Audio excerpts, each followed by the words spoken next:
What is up, my Shadowverse soldiers, and welcome back to another Shadowverse Evolve video. So in today's video, we are finally going to be doing the set 5 tier list. And with set 5, we have the Omen archetype, which is very unique and very interesting. And then we have some other cards that came out in set 5 that buff some maybe older decks. So let's go ahead and figure out what those are. But before we jump right into it, let's have a little compare and contrast from our last tier list. Alright, so here is the tier list from set 4. A lot of decks are going to be moved around and whatnot. Some things may go up, some things may go down. That's what it's looking like, but I am ready to go ahead and get into this set 5 list. Alright, and now getting into the tier list finally. So the first deck we're going to be looking at is Ramp Dragon. And I honestly believe that Ramp Dragon is very strong. It has a lot of tools. It has heal. I think the best heal that Dragon does have. Yeah, that's Ramp Dragon. So I'm honestly going to put it in tier 1.5. I'm going to put it in tier 1.5 just because it definitely breaks. Like if you don't ramp, you're not really playing, Dragoncraft. So you have to wait until turn 5 if you have the Dragon Fervors in your deck, which most people I believe are putting in their decks. If you don't already see, in those early turns, Dragon Oracle, which you're praying that you don't see those cards, or just looking for those cards in your opening hands, which you should have. So if the deck runs accurately, I would say it's tier 1. But the fact that there are matchups where it really just shuts down your entire deck, we're looking at like Silent Abyss and things like that really just can put you down to 10 health, negate all the healing that you did, and then just rip apart your hand, which, Dragoncraft doesn't have a very big hand size to begin with. But I do want to add that even though we have new tools, because now we're able to play Path to Purgatory with Lyriel, I would put it more towards tier 1. But even though you're going to be running Path to Purgatory, if you have it in your opening hand, there's no way to scout it out. If you're going against Silence, they're definitely going to get that card out of your hand, because that's cards you're going to be fueling your hand up with. But outside of that, Lyriel is definitely going to be a go-to GOAT card in that matchup, so you're not taking damage from the 4-cost Apostle Follower. So still, I'm going to put Dragon Ramp in tier 1.5, and we're going to move on from there.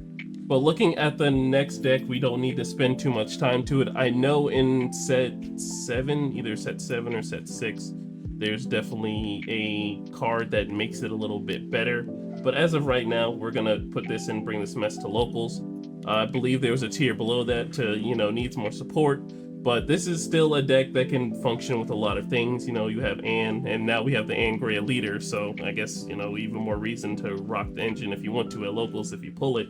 But Anne and Gray are still good removal cards. It just takes a lot to set up. And, with Ruin and everything, doing whatever game plan you're trying to do to win the game is already set up enough. But just academics and, mages as itself, I would just say bring this mess to locals.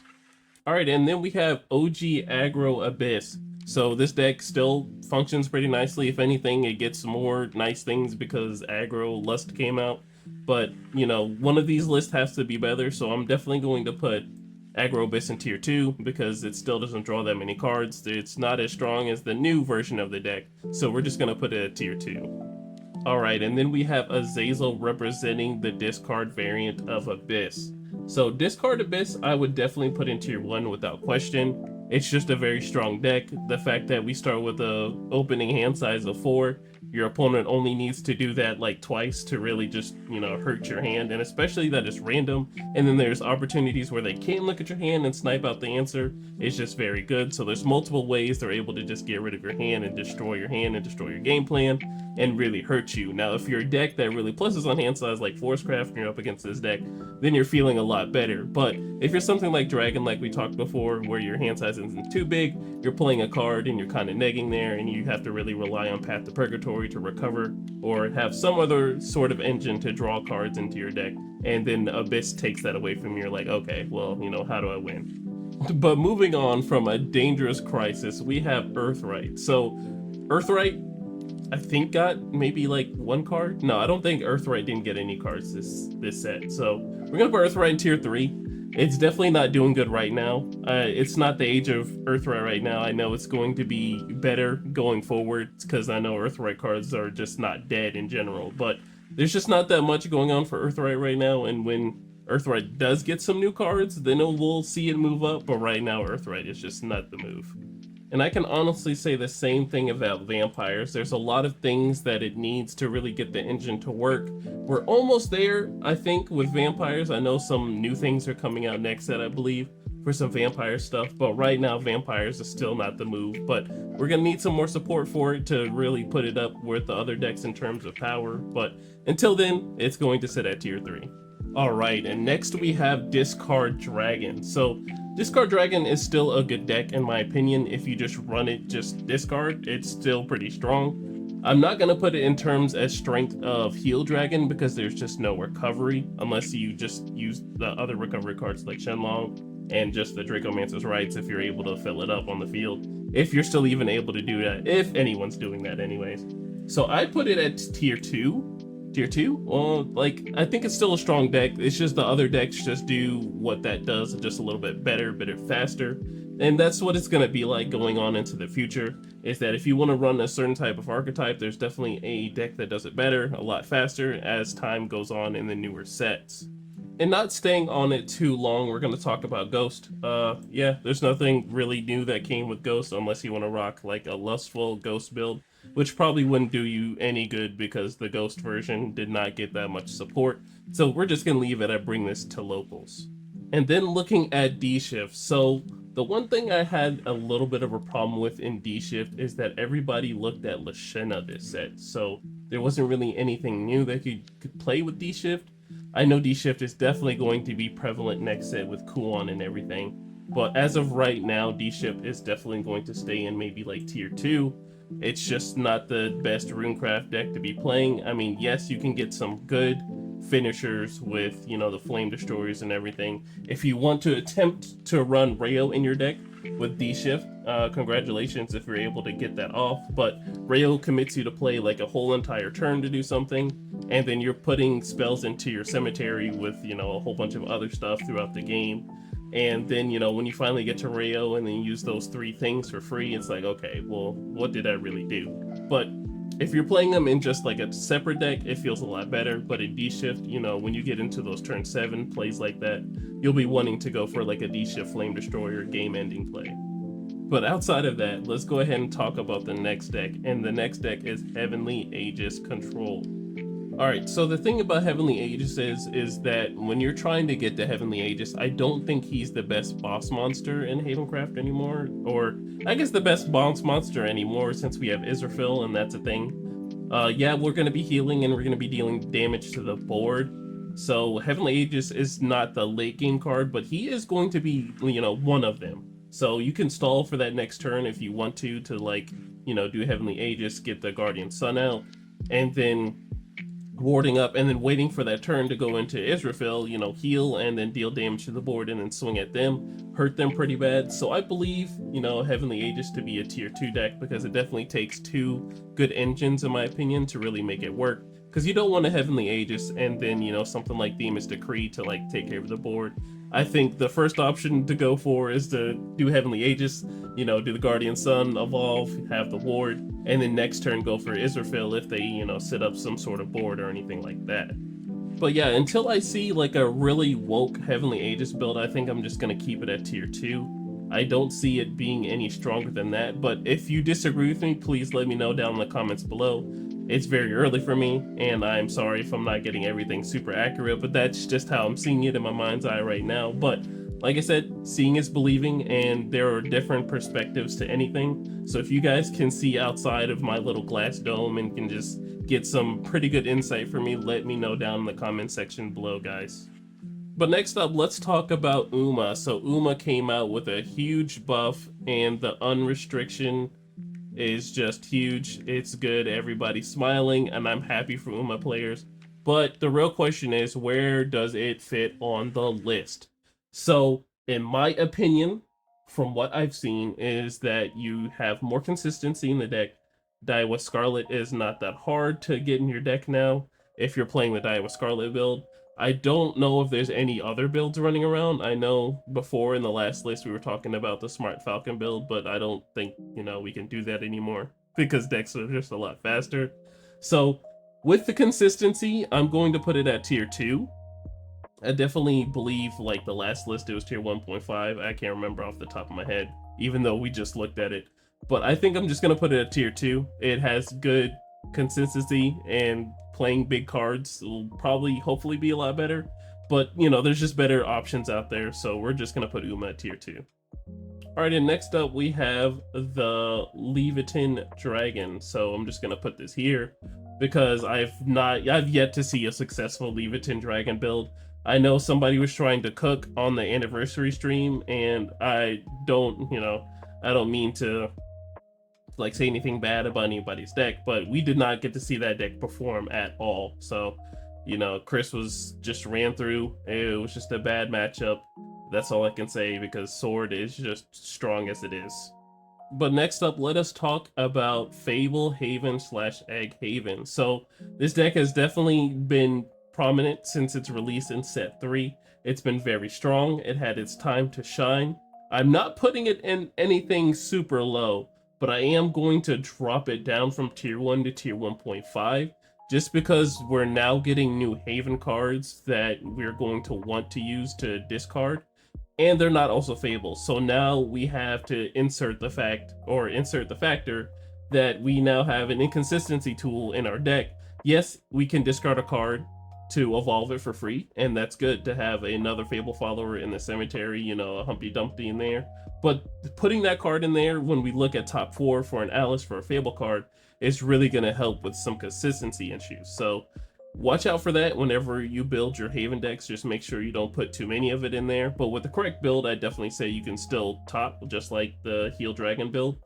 But we now have an inconsistency factor in the deck, and decks are just getting a lot faster. So I'm definitely going to put it down in tier 1.5, just running it a little bit slower than it used to be, but it's still strong. Don't get me wrong for that.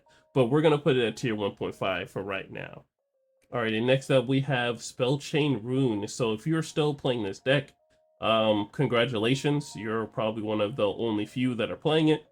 If you have a super strong build, I will put it in tier 3. Outside of that, it is bring this mess to locals, because you still have Runeblade Summoners and, you know, Mithril Golems. I still believe it's like pretty strong, but it's not popular, and it's really running around with Rune, but it still has good tools.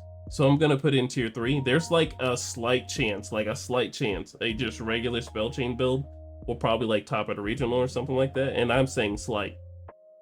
But I just believe, you know, there's just better Rune things out there to just be using. So I'm just gonna put it in tier 3. Alrighty, and next we have Beauty and the Beast. So when set 3 was out, everyone was so excited to play this deck. I was excited to see how this deck performed. When I played it in the Rune matchup, I'm like, man, this is just an insane card. But then, with Abyss Silence being a thing, this deck definitely should not exist, and I think going into set 5, this deck is going to be even worse. So we're gonna put it in tier 3 as well. It's definitely dropped. It's still strong. I think it's still strong, but you know, everyone's just putting Urds into their deck and kind of like shutting it down, and you don't really generate like a hand size like you do in like a combo forest list or something like that. But it definitely got replaced with the newer Forestcraft deck. So we're gonna put it in tier 3. It had its time to shine, so it is now falling suit to what always does. You know, the older decks are eventually going to just go down. But with newer decks, they're going to be fun to play. They're going to be a lot faster. They're going to be with the times of Shadowverse Evolve. And right now, Beauty and the Beast is not it in terms of Forestcraft. But you can still play it to have fun. Alright, so let's talk about chess. So there's nothing really to talk about. This is definitely a like beginner-friendly deck. I would give this to like my neighbor to teach them how to play the game. If they've never played the game before, just to understand the mechanics.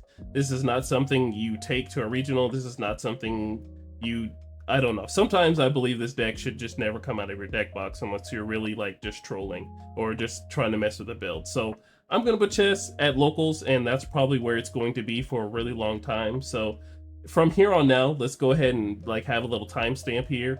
And chess is just not a good deck. Let me know down in the comments if you disagree. I will sit here and argue with you for 5 hours if you want to do that. Chess is not a very good deck. So sorry to anyone who represents chess and whatnot. I love Runecraft. It's my favorite craft, but chess is just not where it needs to be right now. But moving on, let's talk about Silverbolt Forest. So the one thing about Forestcraft is if you have the correct build, you're definitely going to be drawing a lot of cards. So there's definitely going to be 7 cards in your hand. We have spells now that can deal 5 damage to something. Spinaria is a good card to just be searching for Forestcraft cards. So I'm definitely going to put Silverbolt in tier 2. It has lots of things to do. You have a good end game and you're drawing lots of cards. So hopefully you have enough cards in your deck or build, whatever you need to handle whatever deck you're going up against. I'm going ahead and trailing over into Fairy Forest. We're going to put that in locals. No need to talk about that yet because Fairy token spam, it's just not where it needs to be. We're always getting cards each set, but still it's just not there. But I do believe in this philosophy. If they keep printing support for it, it will be eventually good. So Fairy token spam isn't there yet, but we will eventually get more cards that'll just make it stronger. Alright, and then we're going to be looking at mid-range swords. So if Leonidas is in the deck and he's something you're going to be working around, I don't think this is a bad build at all because Leonidas is just strong plays. If you just run Quick Bladers in some sort of fashion after you play Leonidas, you're going to be swinging 4/4s with Storm and they only cost 1. So I'm going to put it at tier 2. It's just very strong if you have everything set up correctly. So mid-tempo sword is a tier 2 deck, so let that be known. Alright, moving on into the next sword deck, we have Hero Sword, and without a question, if you're able to high roll and get what you need, I will say Hero Storm is just the best way to do aggro. It's just so easy. You're going to be swinging with a 4/4, potentially 5/5 with Storm. You're going to be doing things by removing stuff off your opponent's field. If you're running the officer variant of it, I'd put it in tier 1.5, but if you have Armor of the Stars to give these cards like Storm, it's still a good deck. Like, it's just still very strong, still very fast. If you're high rolling, you're going to win very quickly. And if you don't get there, I mean, womp womp, that's what happens sometimes. So I'd still put Hero Sword at tier 1. Alright, and next up we have Jabberwock. So Jabberwock is a deck that has like potential. It has lots of potential. If your deck is focused around Jabberwock, I'd put it honestly at tier 3, tier 2. But if you side in like one Jabberwock into your deck, then whatever dragon build that you're going to be working with is just a whole lot better. So Jabberwock as a card, you know, like tier 1.5, tier 2. That's what I'd give it. But as a deck in total, if you're just going to be running Jabberwocks in your build, I say it's tier 3. I'm gonna be honest with you guys, it sounds like I'm honestly repeating myself from the last video. If anybody remembers anything that I said like X months ago for the last tier list, like let me know down below if I'm kind of repeating myself, because I feel like I'm saying the same thing I said from the last tier list. But some of these cards just like are just good, but like if you play them as like your late game engine, it's not that good. So going on to the next deck, we're talking about Fallen Angels, and it's still not there. We're getting new angel cards, like that's cool and whatnot, but you know, Lyriel's only like one card, one angel, I think, that came out this set, so this is a deck that's still not there. So Angel, Chaos, and Fallen Angels, yeah, we're just gonna keep it and bring this to locals. Alrighty, and then we have Alana's Prayer. So I don't know what we put Alana's Prayer in last set, but I'm going to put it here in tier 2 because the new Apostle girl or the Repost girl lets you heal on their turn. If you're able to keep a follower on the field on both your turn and their turn without like just some sort of spot removal, then that's going to be so good because you're going to buff your followers twice if you're able to heal on your turn, and then if you use that follower to heal on their turn, they're going to get buffed twice, going to get even bigger. And then if you even John Dark right after that, then your followers are going to be at an absurd amount of defense. Honestly, I'm just happy Alana's Prayer is doing well as it is, because that is honestly just a beautiful art card with a pretty kind of mid ability, but other cards are just going to make that deck stronger, so I'm glad they have just one card that it can actually make a pretty good combo out of. But the next deck we're going to be talking about is Stormhaven. So the thing about Stormhaven is it has some good early game options. You're going to be swinging a lot. There's a way that you're able to swing with Bellringer, which I think is really cute, because if they answer Bellringer, then that's a card for you. So I'm definitely going to put this at tier 2. It has the aggression it needs. There was a build that I saw before that had some late game options for it, just in case you are not able to finish off your opponent in the early game. So definitely Stormhaven is a tier 2 deck, and I think that's a solid spot for it.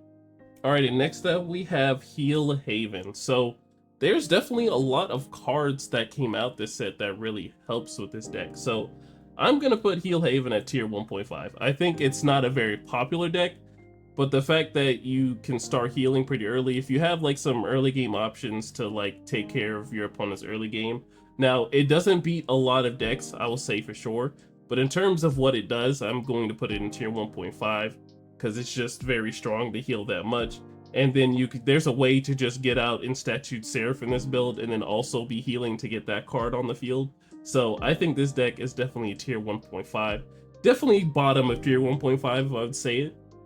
Either bottom of tier 1.5 or the top of tier 2 is really what I would put Healing Amulets. Alright, so in the last tier list, I forgot about this deck and I apologize, but we have Gorgons. So Gorgons came out, and I like the fact that Serpents have Bane, and I think there's another card that gives them Rush and able to be swinging the same turn. But I'm definitely going to put this deck at tier 3, and it still needs some more support if we're going to get more Gorgon things. But it's a pretty decent deck if you want to run it at like a locals levels and like try and use it. But the engine is just cute. That's just what it is right now.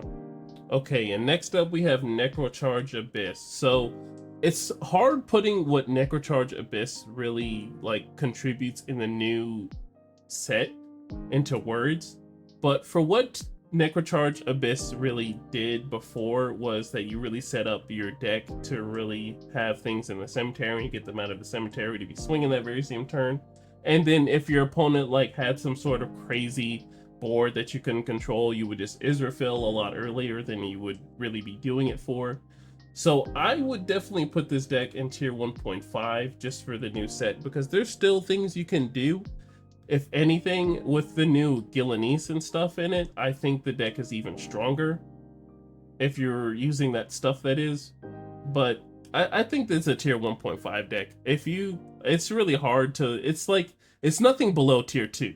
That's what I'm thinking here. It's nothing below tier 2, so I'm going to put it tier 1.5 just because it can Israfil a lot faster than a lot of decks. It can board wipe, it can heal, it can do a lot of Abyss things that, you usually can't get away with. So I'm going to put it in tier 1.5. Alright, and next up we have PDK. So on the list that we had on this channel, thanks Tristan again for, contributing to the channel. The deck was definitely tier 3 in my opinion, so I'm going to put it at tier 2. As long as there are followers that are going to be 2 or less, or excuse me, 3 or less, and being able to play and can just rock with your deck, I think PDK is a strong deck. I think even next set with some, what are they called? Aquafina and Neptune. What are the Megalorica tokens? That's what it's called. The Megalorica tokens is definitely going to be a sort of build that we're going to have to literally watch out for next set with PDK, because there's going to be a lot of more Megalorica tokens being spawned and being played. So definitely watch out for that in the next upcoming tier list. Alright, so if you remember from the last tier list that we made, we had a row below at the bottom low, and we had to put needs more support. So that's where we're going to be putting the Commander / Arthurian deck. There's just not enough support to really make this deck really strong unless you put it into some sort of Mars mid-range Leonidas sort of build, which honestly belongs in locals still because it's so clunky. So we're going to put the Arthurian into needs more support. And just for a little added flair to show that it is now permanent from here on now, we're going to make this light blue and it's going to look pretty. There we go. And moving on into the next deck, this is a deck I also forgot to do in the last tier list that I believe came out in set 4, and that is the Princess / Romeo and Juliet build. So I'm going to put this in tier 3. It didn't really do too much. There's lots of princesses to be using in Sword, and there's lots of ways to search them out. And that's cool and everything, but I believe this deck still just only pilots at like a locals level. If you want to play at like a, grand showdown and like get top 8 and maybe get like a deck list for like a super spicy list, then you probably put it at like tier 2 maybe, but this is honestly in theory just a tier 3 deck in my mind. Man, oh man, I feel like I'm going to get a lot of hate for this, or there's going to be a lot of disagreements, but it's fine, it's okay. I shall cope with the rest of everyone else. but we're going to talk about Giant Chimera Rune, and I'm going to put Giant Chimera Rune at 1.5. And to actually, take a little bit of heat off, I'm going to put it at the way bottom of tier 1.5. Just because this deck can definitely have potential to mill all your Giant Chimeras. But if you're a good player and you use Chain of Calling and you just throw it on the bottom 5, you definitely feel better when you use your Mr. Hylians and everything. But I still believe this version of Rune to be the strongest version of Rune right now. Now going on to the set 5, or the next set, excuse me, everyone knows what the strongest version of Rune is going to be. But as of right now, I still think Giant Chimera is still the strongest version. Alright, now that the heat has died off of me for the Giant Chimera, let's go ahead and move on for the King Elephant Forest build. So King Elephant is still a strong deck. I still believe it's a tier 1 deck. There's just not a lot of decks that can answer it once you evo and do everything with it. The board wipes with Cassiopeia, you now have spell cards that just get rid of things. Just Forestcraft is in a really good spot right now, so if you're rocking King Elephant and you're using Forest, I think that is the best build for Forest right now. And then we have Commanders, so I kind of want to put this in needs more support, but as new sets come out, we have to pay attention to what Commander cards do come out. I think it gets really stronger next set, so I'm going to put Commanders in tier 3. Even though you can rock it in the Hero Sword build and have like lots of things with it, I think Commanders is just, or Officers, whichever one this is. I can't remember what Mars is, I'm pretty sure it's Officers, but Officers are in a pretty okay spot, but I wouldn't put them anything above tier 3 right now. Alrighty, and if you were skipping around this video for me to talk about the set 5 decks, we are finally here and we're going to talk about the new things. Alright, so we're finally in our first deck of set 5, and we're going to be talking about Disdain Dragon. So Disdain Dragon is a very strong deck on paper. I honestly thought it was going to be the deck of all decks for Dragon. I was just excited for the new things. But then when we got into actually playtesting things or just testing out the deck, it's like, okay, well, I'm going to be pinging Galmix to do this. Well, she's going to be sitting at 3 defense. Granted, my opponent did take 6, that was nice. But she's sitting at 3 defense, and I need to make the most of her out of one play or one turn as I can, because she's not going to stick around for the next turn. Best believe that. So I'm going to put Disdain Dragon at tier 2. I'm going to keep it at tier 2. It's like, you only do like 1 or 2 things a turn. If you're playing with the PDK version of it, it feels a lot better that you can be doing more things, but if you're up against a deck that doesn't really play anything, it kind of feels bad. So it's really like a tier 2 deck right now. People have been saying Disdain things come out like in the future, so hopefully when some more Disdain cards come out, it'll go up even higher, but right now I'm just going to put it in tier 2. Alright, so next up we have is Abyss Lust. So here is the things when grading this deck. So the real question is, does your opponent have Lyriel out on the field? Because this deck honestly gets destroyed by Lyriel. So I want to put it in tier like 2, but for what it does and how fast it can play, I want to put it in tier 1.5. And that's only when it really high rolls with the right cards. So since Lyriel's a thing, and you're definitely going to be slowed down once Lyriel's on the field, and there's no straight Abyss card that just says, hey, just go ahead and get rid of the card without making like a huge sacrifice to either your turn or to the plays. It's at a perfect defense for you to commit a lot into getting rid of the card. So I'm honestly going to put the deck in tier 2. I really want to put it in tier 1.5 for what it does, but in terms of just Lyriel being a card, and then, you'll be spending 3, and your opponent is no longer taking damage, as long as they keep their Lyriel out on the field, just unengaged, it's going to be a huge problem for that deck. So I'm going to put Aggro Lust in tier 2. Okay, and moving on into the Heavenly Repost deck. So there's 2 ways of me talking about this deck. So there's the way of playing it the raw way of playing Marwyn on 4, and then evolving him the next turn if he survives, and that's always a finger cross play that happens for a lot of players. But if you don't evolve this same follower the turn he's played, he is not sticking around. So that's not a realistic situation. So in terms of competitiveness, or just in terms of what like a lot of decks do, I'm going to put this in tier 3. Doing Marwyn and then, playing him to Evo for free is like, I like what he does to heal, draw, gain maximum play points. I love everything his Evo does, but You also need other followers on the field to really gain some sort of advantage after doing that, because when you do that for free, you're going to give your opponent 2 turns. And sometimes your opponent is like, I just need a 1 more turn to get to you, dog. I just need a 1 more turn. And with this deck, you're doing that. So I'm going to put it at tier 3. If anybody has some sort of enlightenment to help me really understand some more on how the Marwyn deck does, let me know down in the comment section below. But how I just see it is, if you really want to like get the most out of it, like some sort of like big ramp, you play him 4 and then you don't evolve them for free because you don't want to give your opponent a second turn. They use like 4 play points to either execute him the very next turn, or they use like a whole bunch of their next turn to try and get rid of them. And if they don't, then you get to ramp, and that's cool. But if you're in total, what you really want to do with the deck is to evolve them for free, because who wants to spend 4 play points to just play 1 card? So you evolve them for free. You just have to make sure you have the other followers on the field, which is not good too, because everybody has access to a board wipe now since we have the Lyrial and Path to Purgatory thing going on. Alright, and the next deck we're going to be talking about is Hunters. So I didn't really hit anything too crazy from Hunters.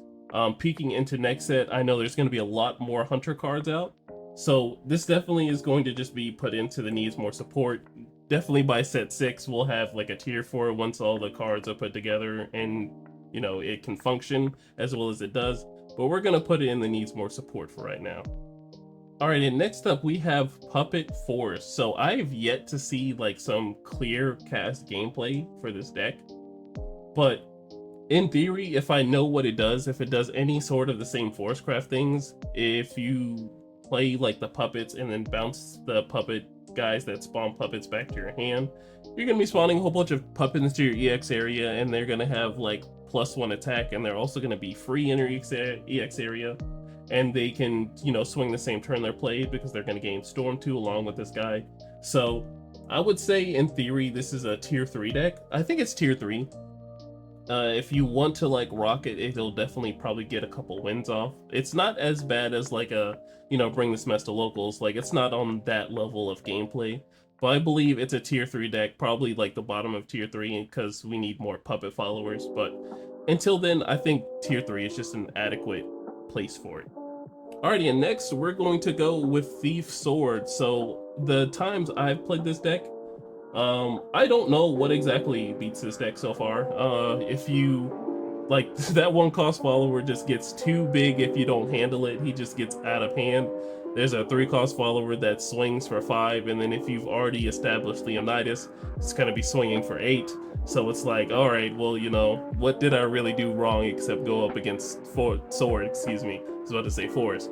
And then they're also stealing your cards out of your cemetery and then using them against you. So whatever game plan you had, expect Sword to be doing it too. So yes, this deck is tier 1. If you think differently, then I don't know what card game you're playing, but you're not playing Shadowverse Evolve. Alright, and then we have Rayo. So I'm going to assume this with the Mage deck, since you need to pitch a Mage card. And there's a lot of Mage followers and Mage cards, or spells, excuse me, in Runecraft, if you don't already know. So I really was trying to make the perfect build with Rayo, and it was just so hard to do because there was just so many like good Mage cards. There was so many bad hands that I had, so I was like, all right, well, can I really make it with this deck? And there was just so many decks that would just tear you apart or just do a lot of things better. And I was like, all right, well, I guess I can't rock this deck at all. So I'm gonna put it in tier 3. It's probably the weakest version of Runecraft, I think. Well, actually, no, there's still Earthright. So I would actually, you know what? I changed my mind. I'm gonna put it in tier 2. It has lots of access to things. When you do the Rayo ability and having a 9/9, it does feel pretty good because it's like you had like a little bit of an Israfil. Whatever the 3 cards you need, they're definitely going to be the cards that help you just like either clear the board or generate some sort of advantage. So he's not that bad. So I'd put him in tier 2. Alrighty, and lastly, we have Lashena Rune. I know all my Rune players were waiting to hear me talk about this deck. So let us talk about it. Alright, so before I get on my little yap session, I want to go ahead and say is just because the deck is popular does not mean that it's good. So let's talk about Lashena. So Lashena is definitely a good card for Rune. I've definitely healed so much more in Rune than I've ever done before, and it's just fun. It's like the current build that I'm running. So I'm definitely going to put this at the top of tier 2, maybe even 1.5, if I can ever get it to, like, top of tier 2. So certain situations with Lashena just have me just sitting there like, oh, how in the world do I play this card and just like not neg in some sort of way? Because as soon as I play Lashena, it's like, all right, I played a card, I didn't draw a card, I didn't get a card from my deck. I just need to find some sort of way to recover in any way. So I'm gonna try my best to heal. That's really what I go for in my build. It's just to heal, outlast my opponent, and then strike them down with Saphira if that's what anybody else is using in their late game, and that's what I'm using. There's other builds where they're using Rayo along with other cards to, you know, heal and then just like draw cards, and that's nice. You just gotta get into those cards. But there are just lots of situations where Lashena just feels so bad to play. But there are a lot of situations where she does feel good to play, but she's not the strongest version of Rune. We can argue about it. I'm perfectly fine with standing on business and standing on what I say. And I believe Lashena is not the strongest version of Rune, but she is very popular, and I do want this version of Rune to prosper. But it just needs something else, and I don't know what that is yet. But hey, look at that. We finished the tier list. We completed the list. I think this looks pretty good so far. It was a lot. It was a lot to just think about, a lot of cards to really like put in my mind. Like Lyriel came up in so many situations and I was like, okay, certain decks feel bad with Lyriel and like whatnot. But I think this is a pretty good standing where everything goes. I appreciate everybody who's watched up to this far. Make sure you to like, comment, and subscribe. It means a lot to me, to this channel, and it just means so much for me. Alright, so before we close out, I want to announce that I do have my Discord server up, the Shadowverse Soldiers. Anybody who has already joined, I appreciate you. They just peep the post and everything. But if you haven't peeped the post, I'm going to put it down on the link in the description down here below, so you can join us on Discord. We do sometimes have some chats in there. You know, we're actually chatting up in general chat every now and then. And then sometimes we just look at other decks and see, you know, what our giant brains can put together into like a mastermind build. So if you're not already in the Shadowverse Soldiers Discord, I'm going to put it down the link in the description here, so go ahead and join that. But alrighty guys, that is the end of the video. Thank you so much for watching. Yet again, like I'm going to say, like, comment, and subscribe. It means a lot to me. Just make sure you guys are safe in whatever you do tonight, and safe whatever you do for the rest of the year. I will see you guys in the next one. Bye. Yeah. TRINN, just to get you away. What I got to do, what I got to do, just to get you away. What I got to do, what I got to do, just to get you away. You pull me too close, now we hesitate. Every single move you make, it makes me feel like